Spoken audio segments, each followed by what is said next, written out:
Ciclo de conferencias relacionándonos con China en esta edición 2022, la cual estamos invitados a conocer un poco más sobre la realidad de China desde distintas áreas del saber.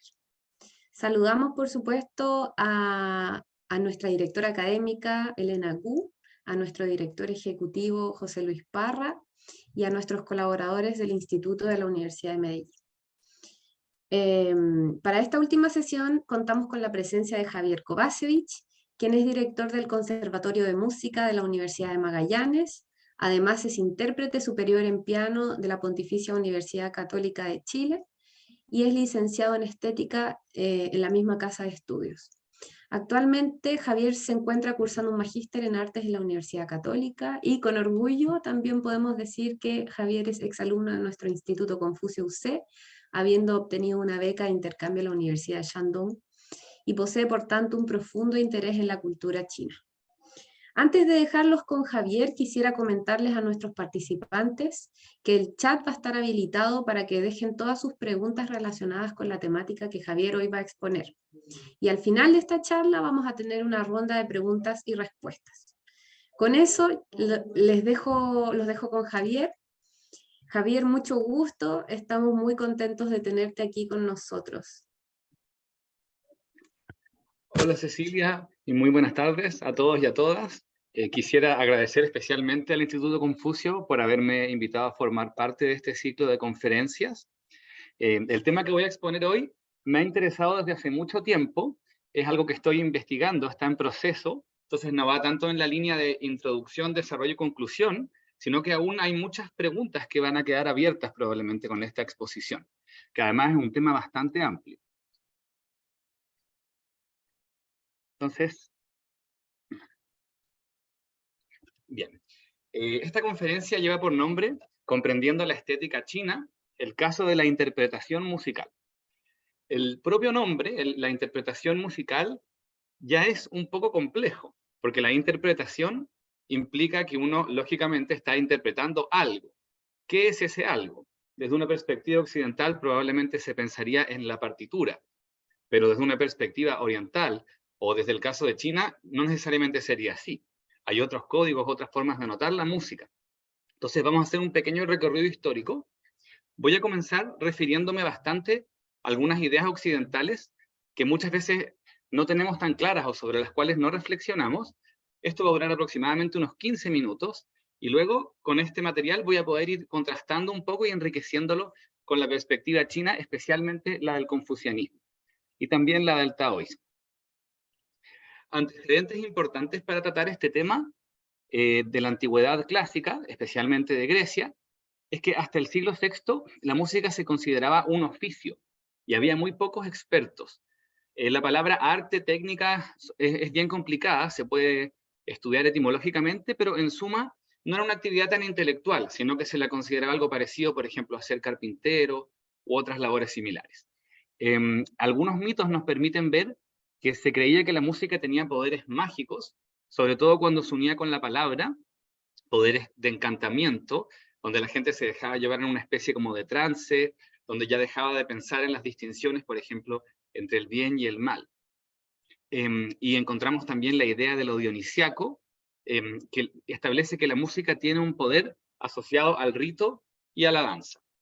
En general, en todas las culturas, en una etapa primigenia, cuando surge la música es en un contexto ritual.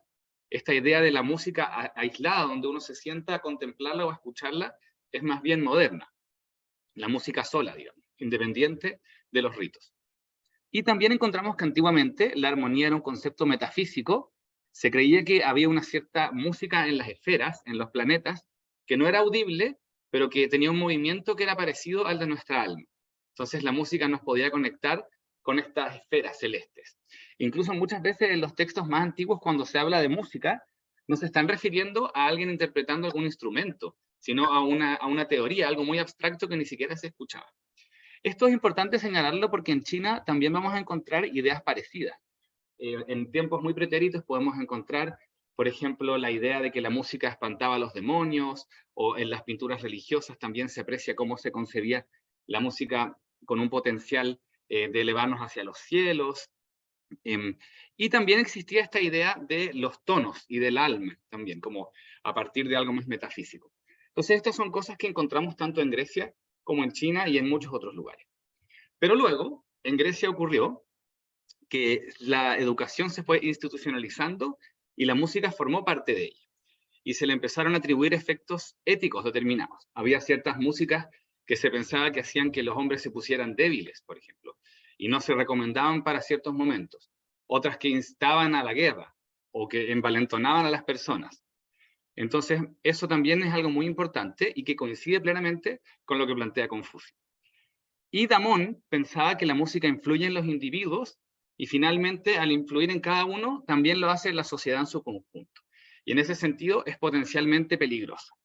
Lo interesante, como vamos a ver, es que Confucio pensaba que esta idea de que la música influyera en cada individuo tenía mucho potencial, porque podía servir de una manera muy beneficiosa para la sociedad en su conjunto.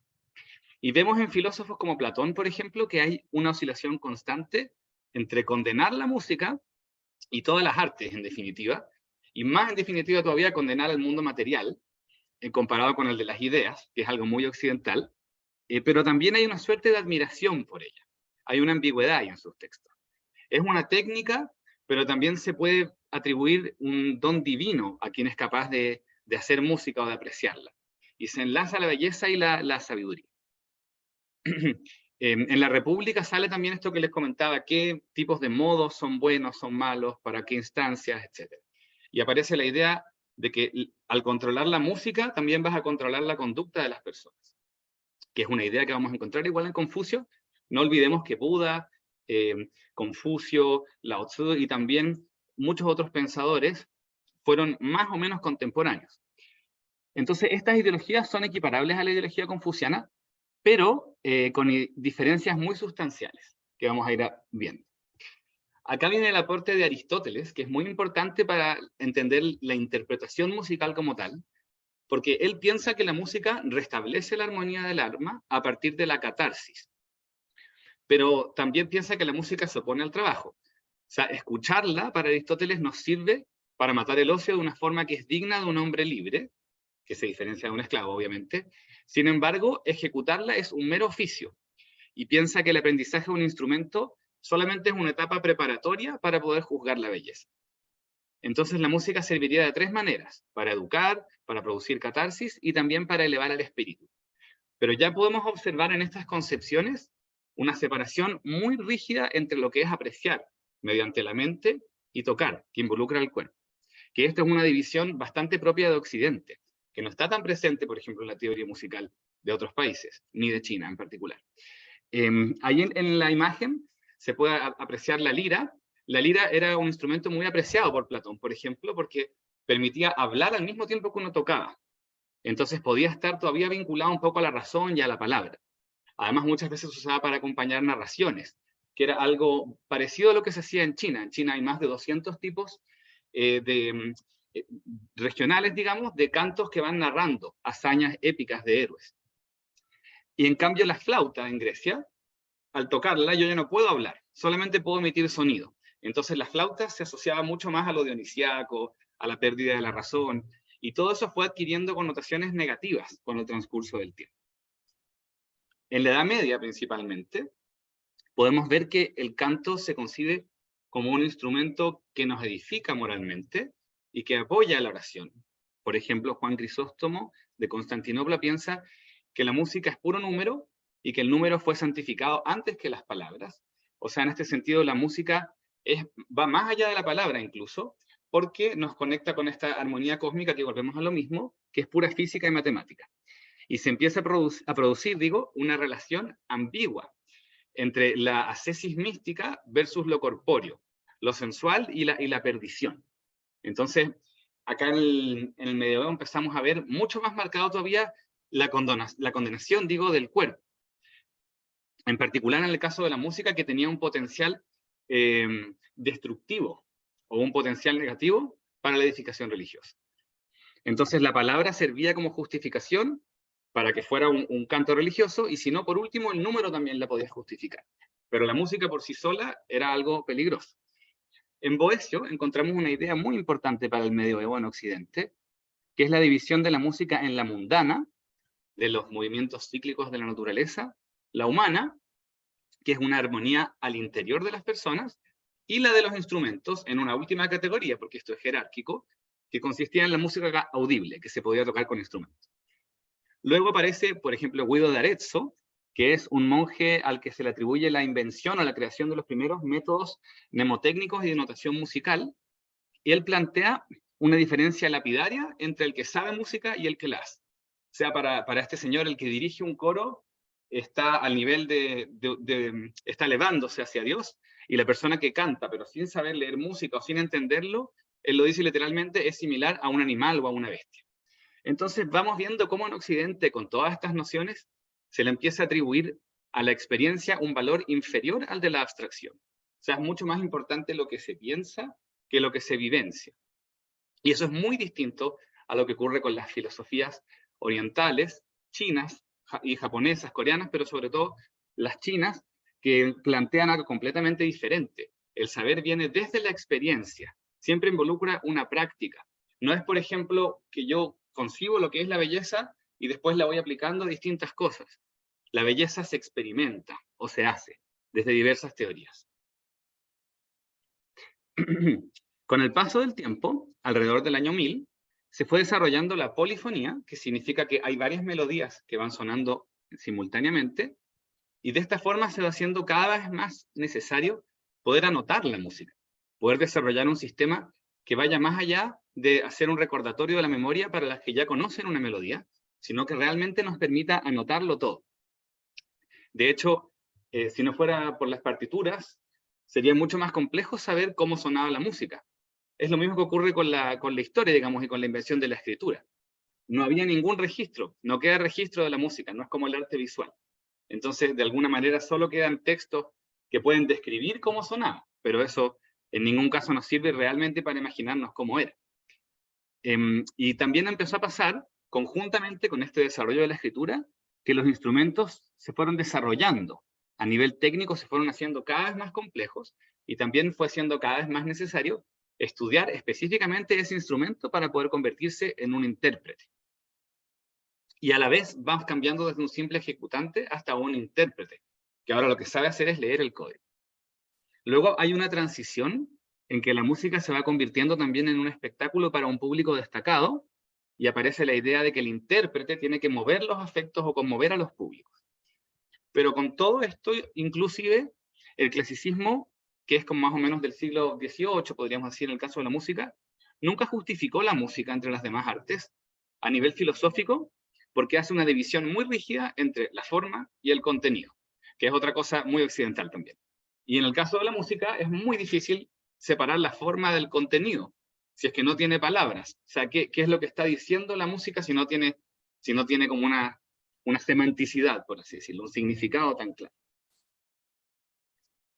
Vemos entonces la notación musical tiene muchas implicancias para la historia de la música, y es muy importante entender esto para poder apreciar, por ejemplo, la música china. Lo que ven ahí en pantalla es una imagen de un sistema de notación musical antiguo proveniente de China, como hay muchos otros, en la misma China y también en Corea, en India y en diversas culturas, que son sistemas bastante, como pueden ver ahí, bastante complejos, ¿ya? Seguramente requieren más tiempo que sentarse frente a una partitura que uno puede leer a primera vista si es que ya domina el lenguaje. ¿Qué implicancias tuvo la notación musical? En primer lugar, generó en Occidente una universalidad o un cosmopolitismo. O sea, yo podía escribir una partitura en Brasil o en Alemania o en Estados Unidos y la podía mandar a otro lugar y iban a saber más o menos lo que tenía que sonar. Y esto fue un poco en desmedro de lo local, de cada lugar. Se empezó a separar cada vez más entre la música escrita y la música no escrita. ¿Cuáles eran las músicas no escritas? El folclore, las músicas populares, las danzas. Esto en China vemos que no ocurrió tan así. De hecho, una de las cosas que más se destacan en casi cualquier texto sobre música china que uno pudiera encontrar es la gran diversidad y la riqueza local. No se busca tanto un cosmopolitismo, sino que, por ejemplo, si uno busca ópera china, de inmediato vas a ver que existen muchos estilos, que cada región tiene sus instrumentos, tiene sus tradiciones, tiene sus modos de tocar, y eso también tiene que ver con que funciona mucho a nivel de transmisión oral. Hay formas de escribir la música, hay partituras, pero hay sistemas de afinación que no son estándar, hay cosas que son muy distintas, y eso tiene mucho que ver con la notación musical.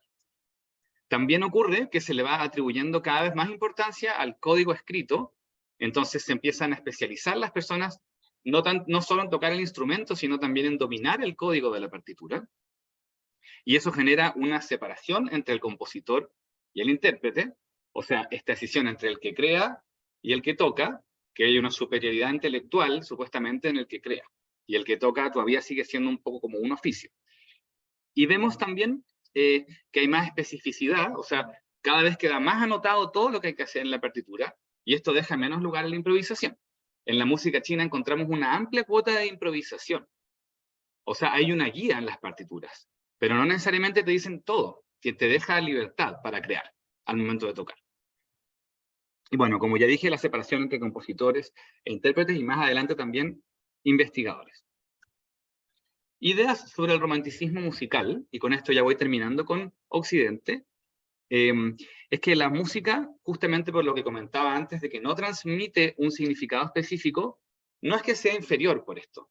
Muy por el contrario, empieza a pensarse que es un lenguaje universal, que puede comunicar a todas las personas independiente que no hablen el mismo idioma, porque lo que comunica es ideas, espíritu, la esencia del mundo, la infinitud, etc. Y esto es posible gracias a la figura del genio, que es una idea muy importante, porque en Asia podemos pensar más bien, o en China, para no ser tan generalista, podemos pensar más bien en las figuras de un sabio, más que en las figuras de un genio, o de un maestro. El genio occidental empieza a aparecer, se empieza a fortalecer esta idea más o menos en el siglo XIX, y tiene que ver con una persona que de alguna manera tiene un don o una virtud, y es como un canal, un transmisor entre Dios y las personas, algo así. Se puede profundizar más la idea, pero es muy importante entender que ya el artista no es como un carpintero u otro, ni como un artesano, sino que es un genio, es una persona que tiene un don especial, y eso enaltece su labor y la hace distinta a las otras. Y también encontramos una idea de inseparabilidad entre el arte y la vida. Hay una noción individualista. O sea, no es que, por ejemplo, yo pinto en mi casa y después en la tarde soy un ciudadano común y corriente, sino que empieza a crearse esta idea que se llevó al paroxismo en Francia y en otros lugares, de que una persona que es artista lo es en todo momento y en cada instante de su vida. En el caso de Confucio, también vamos a ver que la música nos puede edificar y nos transforma a nivel global, pero no es desde una perspectiva individualista, que me haga único y diferente al resto, sino que está ligada a un código ético. Está ligada a un código ético que tiene que ver con la sociedad, con lo cívico. Y por último vemos después ya en el siglo XX las visiones antirrománticas que piensan que el arte es solamente relaciones formales, dejar fuera todo lo emotivo en los juicios, o sea, nunca decir es una obra muy noble, es una obra muy bella, dejar esos conceptos e ir solo a lo material, a la técnica. Ahí pueden ver una foto de una partitura muy específica. Y también aparecen otros, por supuesto, para defender la idea de que los intérpretes son mucho más que unos meros ejecutantes o revisores de estos códigos, sino que pueden encontrar la verdad de la música que no está contenida ahí, que depende de la ejecución. Y hay comparaciones de distintas versiones. Entonces, yendo a resumir un poco todo esto, para poder hablar de intérpretes es muy importante definir qué es lo que se va a interpretar. Y en el caso de Occidente cobra mucha relevancia la partitura, y en el caso de Oriente es distinto. Y esto permite una menor separación entre las músicas doctas y las no doctas, ¿ya? Entre las músicas folclóricas y las músicas clásicas o las músicas elevadas. Por supuesto que en China existían músicas ceremoniales y no ceremoniales, Confucio también lo dice, pero ocurre de un modo muy diferente. También podemos ver teorías que dicen que la música no importa tanto el contenido, sino más bien la función, o sea, no tanto lo que transmite para cada uno, sino como los nexos sociales. En el caso de Confucio es muy bonito, porque él no hace una separación tan grande entre que no sea algo individual, sino que sea social, sino que él piensa que la música enlaza lo particular con lo social a partir de la edificación. Y Adorno, por ejemplo, otro teórico muy importante, piensa que en una sociedad capitalista avanzada aparecen productos que son solo para las masas, y que la única manera del arte, que el que tiene el arte para sobrevivir, digo, es ser una antítesis de la sociedad y aislarse. Ahora, este aislamiento conduce a creaciones bastante complicadas y que acaban siendo muy elitistas porque son artes muy vanguardistas. En cambio, en el caso de la filosofía taoísta, también se propone en algún momento el aislamiento de la sociedad, pero eso conduce, por el contrario, a la simplicidad. Ahí en la imagen se pueden ver algunas pinturas tocando este instrumento tan bonito que luego voy a mostrar, que lo tocaba Confucio también. Ahora voy a dar algunos datos relevantes sobre la música en China, para poder entrar a hablar de lleno de lo que planteaban Confucio y los pensadores taoístas. En China se han encontrado algunos de los instrumentos musicales más atávicos que se conservan. Esa flauta que pueden ver ahí debe tener entre 7.800 y 9.000 años de antigüedad, más o menos. Es muy posible que en la antigüedad no haya habido una distinción clara entre juguetes e instrumentos también, o entre el ritual y la música, y se puede advertir también a partir de distintos registros que las cualidades asociadas a la música coincidieron en diversas culturas en la época prehistórica, ¿ya? En China o en la América precolombina hay varios puntos en común que se pueden ir encontrando, los tipos de instrumentos, sonajas, flautas, etc. A partir de la dinastía Han, por ejemplo, podemos encontrar algunos registros, ya sean pinturas o esculturas, que nos permiten generarnos una idea o que funcionan como testimonio de la vida musical de ese tiempo. Se sabe que se practicaban ritos bastante opulentos, funerarios, y que se hacían gigantescas tumbas de piedra. Ahí, por ejemplo, a la izquierda pueden ver una pequeña estatuilla que se desenterró en los años 50 o 60, donde se ve un músico que es un poco como un cómico. Tiene la lengua afuera, se le retrata como una persona con un físico bastante particular. Entonces, podemos ver ahí que existía un personaje que era como un bufón, de alguna forma. Luego al lado vemos otra cosa mucho más ceremonial, podemos ver los rostros de las personas que tocaban los instrumentos, que también tienen mucho potencial para ir interpretando más o menos cuál era la labor de ellos, en qué contextos tocaban y en qué actitud. También tenemos pinturas religiosas, que incluyen con frecuencia retratos de músicos. Estas pinturas que vemos ahí son budistas. En China entró el budismo, y después se fue fusionando con los otros sistemas de pensamiento, sobre todo con el taoísmo. Vemos ahí, por ejemplo, lo que nosotros llamaríamos zampoñas, flautas, instrumentos de cuerdas pulsadas. Y sabemos también, y esto es importante señalarlo, que hubo un intercambio muy rico entre Oriente y Occidente en virtud de la ruta de la seda. ¿Ya? Muchos instrumentos pasaron de Babilonia o de Mesopotamia o de Asiria o de otros lugares, fueron llegando hasta China y se fueron mezclando. Entonces hay una gran variedad de instrumentos que en China se perfeccionaron y otro par que también aparecieron definitivamente en China. De hecho, la gran mayoría, digo, de los instrumentos que están en la orquesta occidental provienen de alguna forma de estas dos regiones. El más occidental es el piano, ¿ya? Podríamos decir. En tiempos de la dinastía Tang, por ejemplo, se pensaba que había más de 300 instrumentos. Ahí pueden ver ese que después lo vamos a apreciar en una grabación que les voy a mostrar, que se sopla, y abajo hay un arpa, que también es otro instrumento típico de China. Este es otro, que es la pipa, que puede servir para muchas funciones, como ocurre también con la mayoría de los instrumentos chinos. Puede ser solista o puede acompañar canciones, espectáculos. O sea, no hay una división tan grande en China entre el instrumentista que toca como solo, o el que toca en una orquesta, o a dúo, o que toca en óperas. Y por último, también es importante señalar que desde 1949 en adelante se ha llevado a cabo una campaña de protección, recuperación y modernización de los instrumentos tradicionales. Se han ampliado las familias, inspirado un poco en lo que se hace en Occidente, que cada instrumento hay de distintos registros, el más agudo, el más grave. Se fueron creando instrumentos de distintos tamaños, se les fueron añadiendo más cuerdas o más orificios en el caso de algunas flautas, para también ampliar estos registros e ir formando orquestas. Entonces ha aparecido en la música folclórica, se ha ido enriqueciendo mucho en el último tiempo.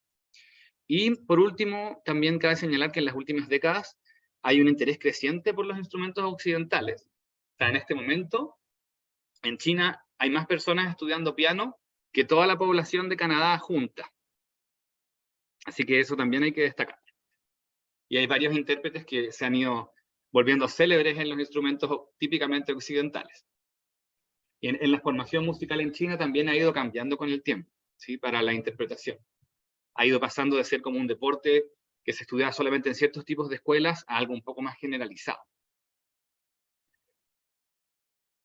Ahora me voy a pasar de lleno al tema que más me interesa, que es el confucianismo y el taoísmo, y cómo su doctrina o su pensamiento influye en la apreciación musical y en la interpretación. En un principio, estas dos filosofías expusieron miradas de la realidad bastante antitéticas o contrarias, si bien con el tiempo se fueron fusionando, y hoy encontramos que hay muchas cosas del taoísmo que vienen del confucianismo, en particular el tema de los ritos. Pero en un comienzo, en lo más arcaico, podemos ver que mientras que el confucianismo proponía una filosofía de Estado, una ética política y social y las convenciones como un elemento muy importante, el taoísmo, en cambio, proponía un individualismo lúcido, incluso vivir como un ermitaño, una ética de la reconciliación interior y la espontaneidad versus lo preconcebido. Pero también vamos a ver que estos dos pensamientos tienen muchos puntos de convergencia.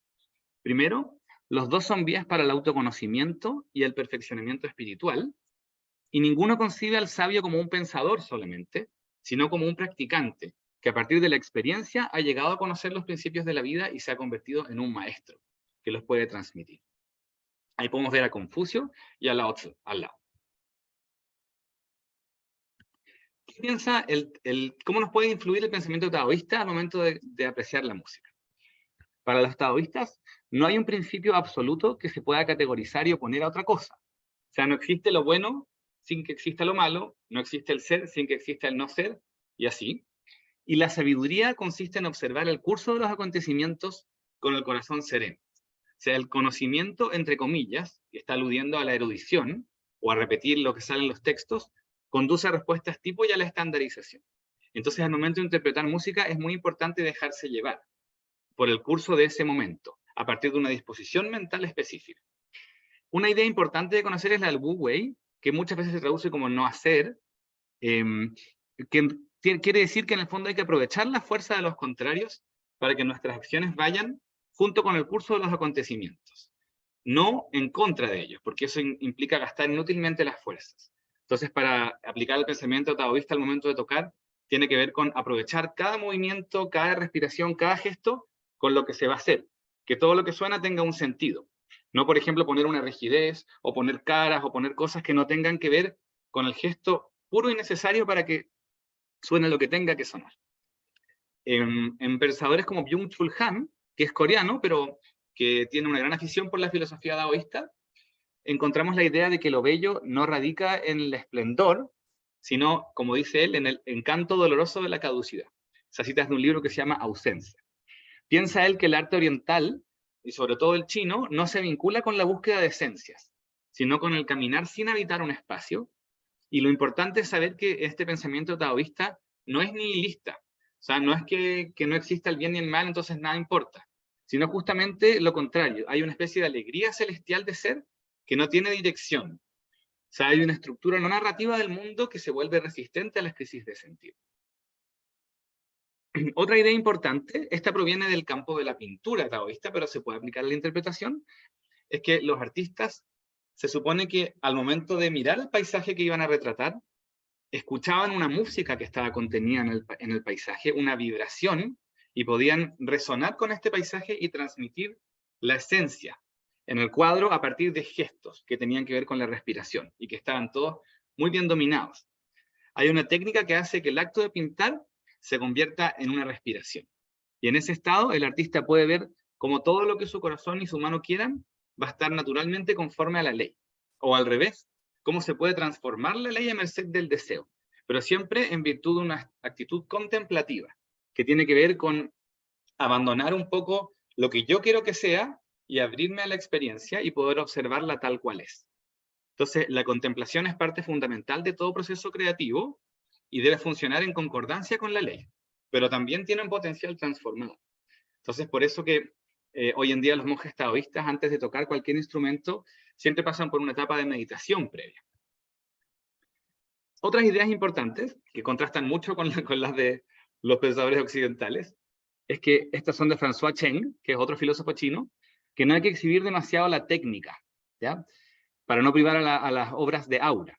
Y tampoco hay que temer a lo que está inacabado, sino a lo que está demasiado acabado, lo que ya se agotó porque lo dijo todo. Para este filósofo, mientras que el espíritu puede razonar, el alma puede resonar. O sea, nuestra alma resuena con el entorno y así se vive la experiencia estética.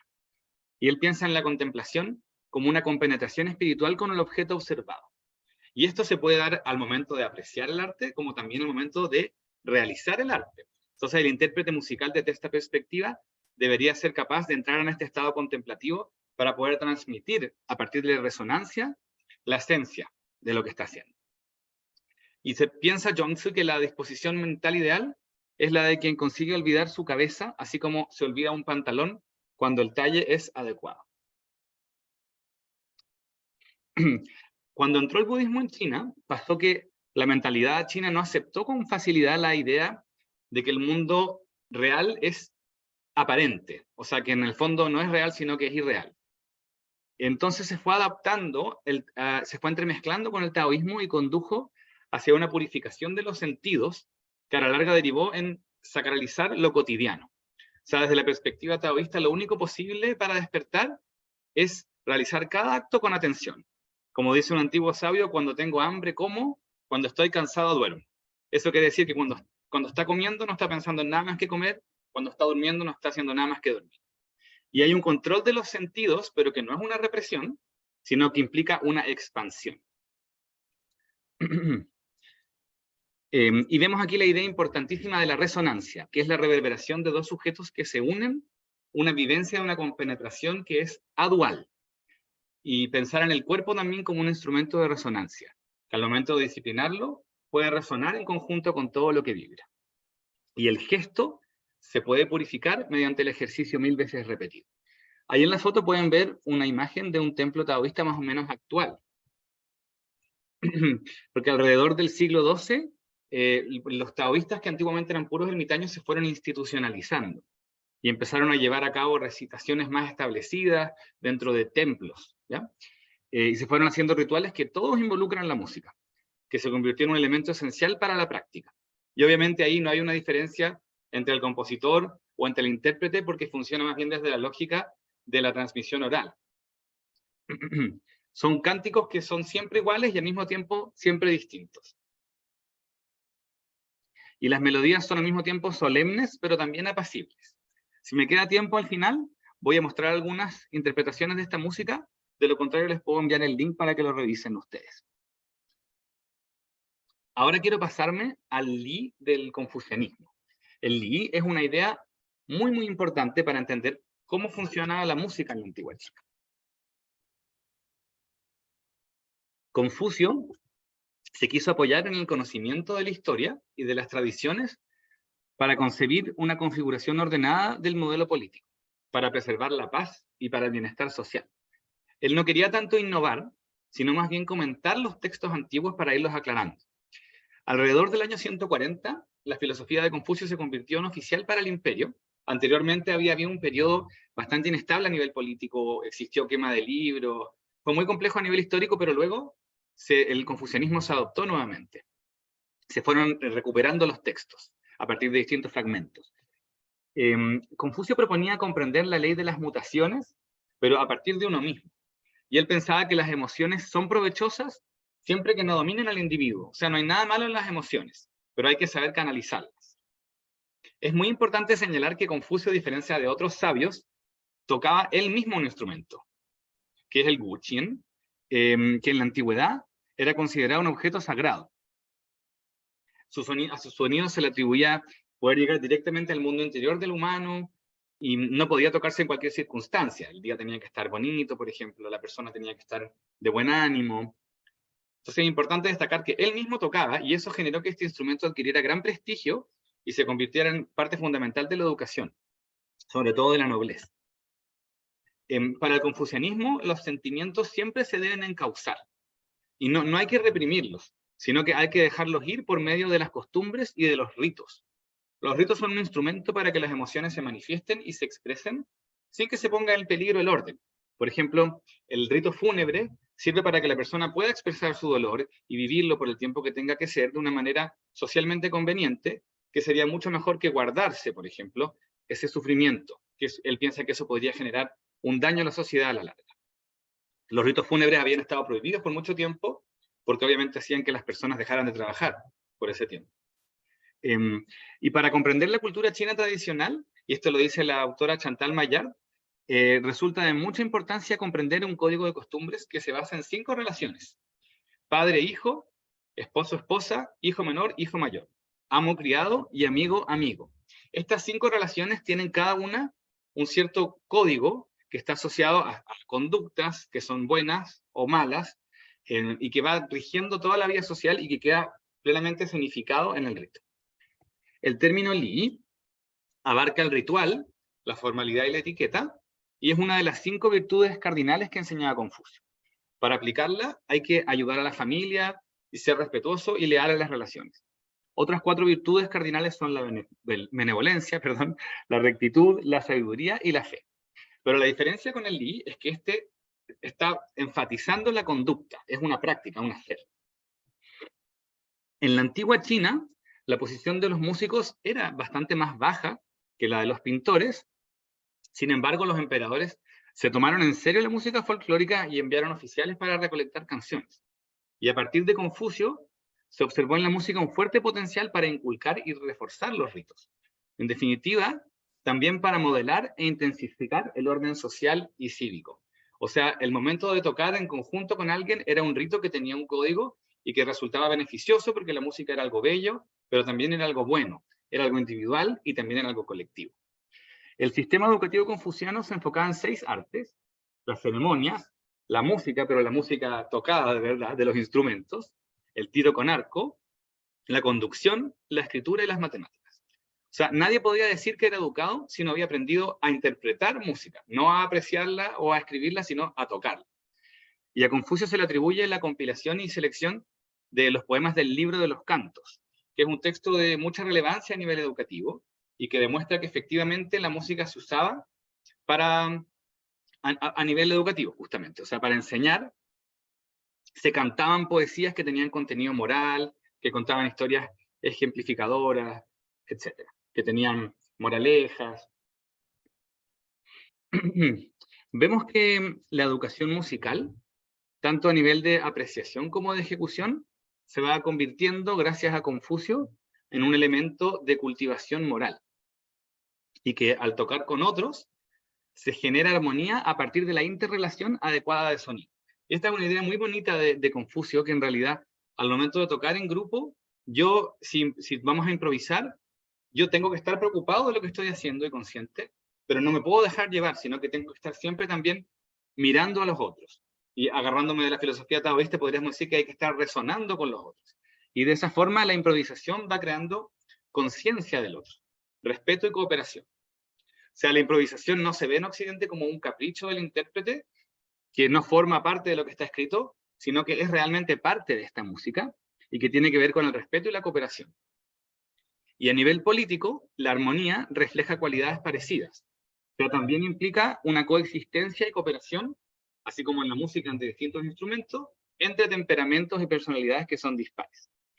Y entonces, uno cuando está tocando, al hacerse consciente, por ejemplo, de que está quebrando la armonía, se le genera una especie de sentido de la vergüenza. Y a nivel social esto opera de la misma manera. Si yo actúo de una forma que va en contra de la armonía social y cívica, voy a sentir una vergüenza parecida a la que se genera al momento de tocar instrumentos en conjunto. Bueno, esta es la presentación PowerPoint y ahora me gustaría aprovechar el tiempo para mostrar varios ejemplos. Antes veo que hay unas preguntas. ¿Te parece si tú prefieres responderlas al tiro o vemos los videos? Podría responder una, vemos un video, después Ya. dice: el aumento de estudiantes de música en China. ¿Podría ser relacionado con la entrada de la partitura occidental? Bueno, definitivamente la entrada de la partitura occidental en China trajo bastantes consecuencias. Consecuencias, por ejemplo, que se crearon nuevas versiones y se escribieron versiones para piano, por ejemplo, o para coros, o para otras formaciones de músicas que eran occidentales. También se fueron creando orquestas que incluían tanto instrumentos chinos como occidentales, por ejemplo, cuerdas, violonchelo, con un arpa. Les voy a mostrar un video de eso también para que se pueda ver más o menos. Y también para entender por qué la música china contemporánea, aunque sea folclórica, suena tan distinta, también tiene mucho que ver con la entrada de la partitura y también, hay que decirlo, con el sistema de afinación occidental. En Occidente se afina de una manera que, dicho en términos muy simples, es matemáticamente muy exacta, pero que musicalmente puede sonar ligeramente desafinada. En cambio, hay otra forma, que es la afinación más natural, que opera de otras maneras. Y no se puede ir cambiando tanto de tono a cada rato, pero cuando se toca en un tono, suena muy bonito. En China se conocía la afinación occidental, pero no se había querido aplicar. Pero con el tiempo se empezó también a usar, y esto tiene mucho que ver con la entrada de la partitura. Y obviamente se estudia ahora en China las partituras y la teoría de la música como se enseña también en Occidente, en los conservatorios. Así que sí, definitivamente la respuesta sería que podría estar relacionado con la entrada de la partitura occidental, el aumento de estudiantes de música, y bueno, también con las circunstancias políticas y económicas de China, que han cambiado mucho con el tiempo, y que ahora probablemente hay muchas más personas que pueden, por ejemplo, pagar clases particulares de instrumento o ir a conservatorios, me imagino. Ahí ya no me atrevería a responderlo con total propiedad, pero creo que hay mucho de eso. Ahora les voy a mostrar unos videos y luego me paso a la otra pregunta. Bueno, acá vamos a ver un ritual taoísta más moderno, más contemporáneo, para que vean cómo suena y el tipo de música que existe ahí.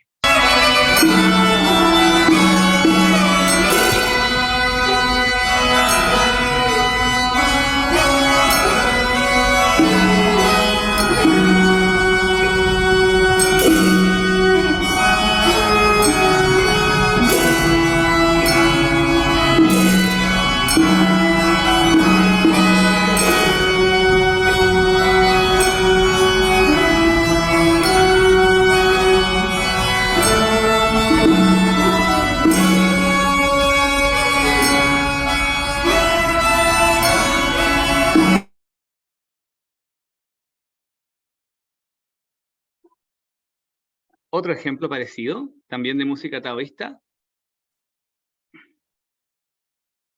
Esta es mucho...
Bueno, ahí pueden buscar después más en YouTube si es que les interesa.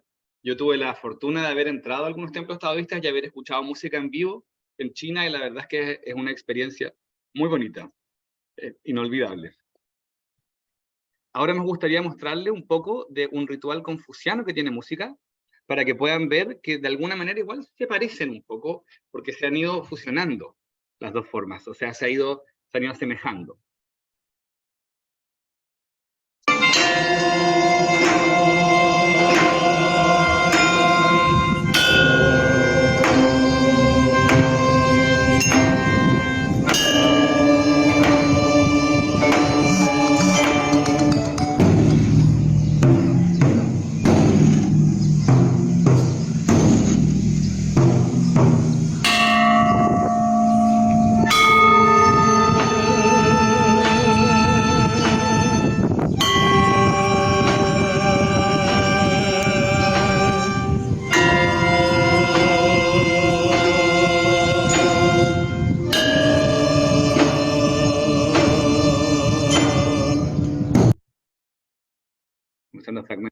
bastante breves, pero permiten formarse una imagen.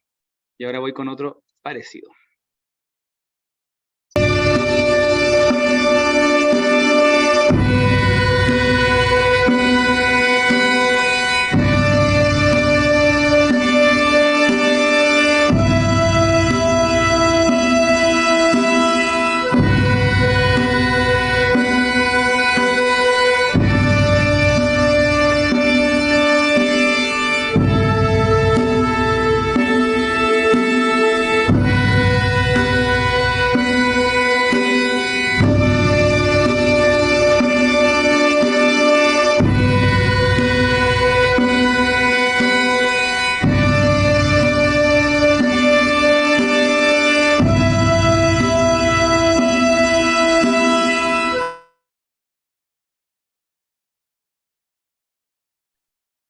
Ahora puedo revisar la otra pregunta.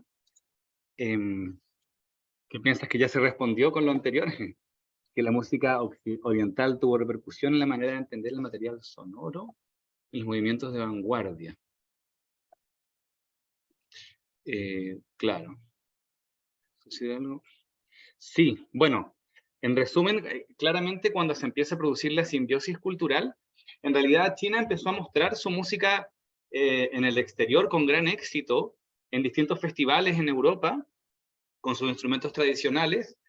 Me parece que más bien en la segunda mitad del siglo XX se generó como un boom por la música china, y también por su filosofía que influyó en las vanguardias, pero también pasó al revés. En China entró la música occidental, aunque fue entrando con ciertas restricciones. Tal vez no entró de golpe, se fueron tomando partes de ella, pero ya desde los años 90 en adelante definitivamente, por ejemplo, la pianista Yu Jiawang dice que, según ella, en China la percepción de la música clásica es muy positiva, de que se considera como algo sublime. Y sin duda que también ha influido en la propia música, como comentaba, folclórica china a nivel de la modificación de los instrumentos, la manera de afinarlos y la manera de escribir. O sea, ahí ha habido una simbiosis, sin duda alguna, que ha sido enriquecedora para ambas culturas. Por ejemplo, como podemos ver en este video que voy a mostrar ahora, hay un caso de una orquesta que es algo muy moderno, ¿ya? Es un instrumento chino acompañado por una orquesta.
Ahí podemos ver que ya hay incluso violonchelos en esa orquesta.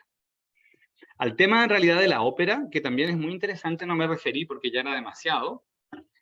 Tampoco pude hablar mucho del budismo, que es otra vertiente importante para entender la cultura china, pero claro, eso ya es un tema muy amplio, porque la ópera china en realidad es muy compleja, tiene muchos factores que van más allá de lo musical, por eso no me referí, pero también sin duda daría como tema para otra charla.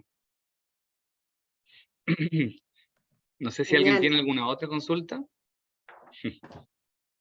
Bueno, yo aprovecho también de hacerte una consulta. Tú mencionas, ¿cierto?, el tema del taoísmo en la música, eso de dejarse llevar al momento de interpretar una pieza musical, y del confucianismo en el tema de los rituales, de la importancia de los rituales. ¿Es hoy día, siguen hoy día estando esos dos elementos presentes en la música o en la interpretación musical de China?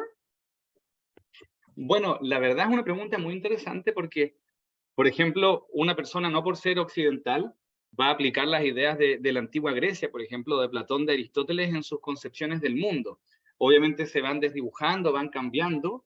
En algunos lugares puede que se conserven más, pero en realidad lo que a mí me gustaría destacar es que la noción del intérprete musical occidental, que siempre ha tenido un poco que ver con una relación de maestro-discípulo, con una práctica de darle todos los días una cierta cantidad de tiempo, que es una disciplina corporal, de alguna manera es casi como un arte marcial.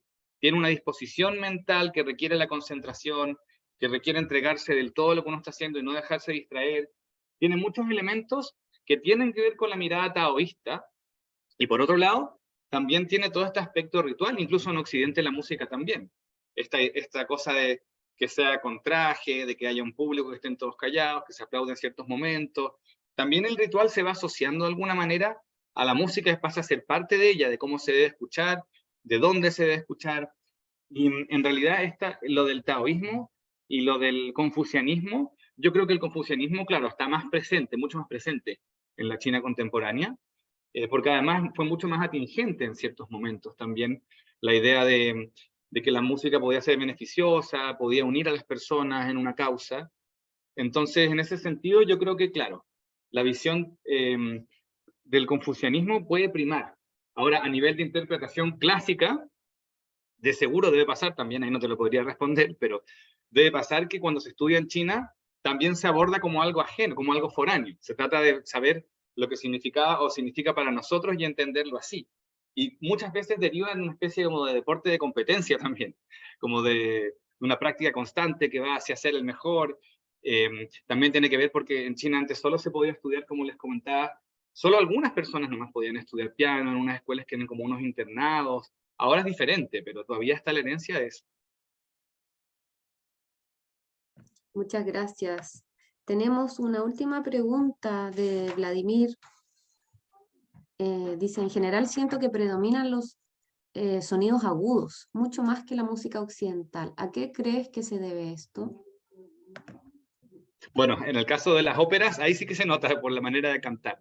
Ahora, en esta música instrumental que predominan los agudos. Mira, es una muy buena pregunta. En realidad, no lo había pensado, pero así, a vuelo de pájaro se me ocurre. En realidad, en la orquesta occidental, siempre las familias se han ido ampliando al punto de que, así como hay violín, hay un contrabajo. Así como hay una flauta, hay un fagot. En cada familia hay un instrumento que genera una especie de contrapeso. En los coros hay una soprano y hay un bajo. Siempre está todo equilibrado. En cambio, muchas veces en estas músicas que vimos, no hay ningún instrumento así de grande. Te fijas, como que son varios instrumentos de registros más o menos parecidos.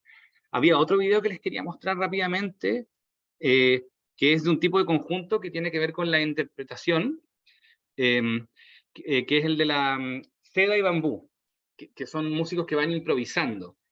Y ahí también rápidamente un pedacito, ¿eh?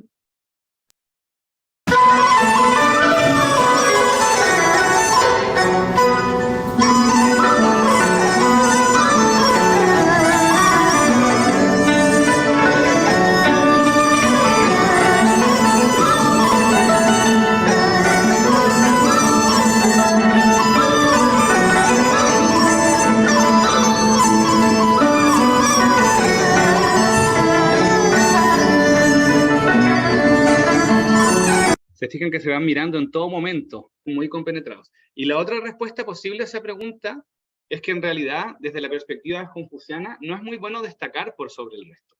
No es demasiado bueno querer lucirse. Y estos instrumentos, al funcionar, todos en un registro más o menos parecido, también se ponen en igualdad de condiciones y dialogan sin que uno sea protagonista y el otro no. Hay algo de eso también. Excelente. Bueno, muchísimas gracias, Javier. Con esto damos cierre a la última sesión de nuestro ciclo de conferencias relacionándonos con China. Les agradecemos a todos por su participación. Agradecemos especialmente a Javier por su tiempo, por compartir con nosotros sobre este apasionante tema del que muchos de nosotros no sabemos tanto.